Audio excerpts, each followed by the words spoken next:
Bonjour tout le monde, bienvenue sur ma chaîne YouTube.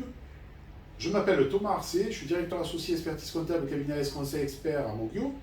Aujourd'hui, je vous présente un thème basé sur la fiscalité, la CET, contribution économique territoriale. Nous nous retrouvons dans quelques secondes pour aborder ce sujet.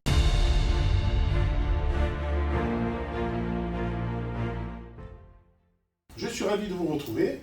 La CET, contribution économique territoriale, est un impôt qui est venu en remplacement de la taxe professionnelle en 2010, qui elle-même a remplacé l'ancienne patente qui avait été instaurée au XVIIIe siècle. La patente a été remplacée en 1976. La taxe professionnelle était un impôt injuste. C'était un impôt qui, vous investissiez, vous payez de l'impôt sans savoir si cet investissement vous générez du chiffre d'affaires ou pas. Il fallait payer de l'impôt. A contrario, la CET a été bien pensée. C'est, vous investissez, et si l'investissement génère du chiffre d'affaires, vous payez de l'impôt. La CET comprend deux composantes. La CFE, cotisation foncière des entreprises, et la CVAE, cotisation sur la valeur ajoutée des entreprises. Elles se calculent différemment. Au démarrage de l'activité, il faut remplir le formulaire 1447 pour la cotisation foncière des entreprises. Première composante, la cotisation foncière des entreprises. Elle est calculée sur la valeur locative du local soumis à la taxe foncière et en fonction de sa superficie. Si la valeur locative est trop faible, alors le calcul est établi en fonction d'un barème du chiffre d'affaires.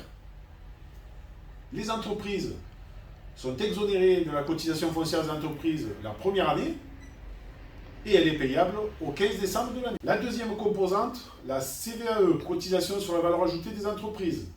Elle est calculée en fonction du chiffre d'affaires. La CVAE a fait l'objet d'une réforme fiscale en 2021. Ils sont venus diviser les montants par deux.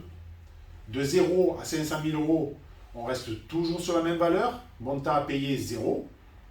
Au-delà de 500 000 euros, si le calcul obtenu est inférieur à 125 euros, on devra payer la cotisation minimale de 125 euros, qui auparavant, avant la réforme, était de 250 euros. Les entreprises sont exonérées de CVAE comme la CFE la première année, et ils doivent payer la cotisation le 1er mai de l'année suivante. Les deux composantes peuvent faire l'objet d'exonération totale en fonction de certains critères comme leur activité. L'agricole est totalement exonéré de cotisation en fonction de leur lieu géographique ou leur quartier. J'espère que cette vidéo vous a informé sur la taxe contribution économique territoriale. Si vous avez des questions, n'hésitez pas à en poser dans la zone des commentaires en dessous. Abonnez-vous en appuyant sur la cloche en bas à droite pour recevoir les futures notifications. Appuyez sur le pouce pour liker. Prenez soin de vous.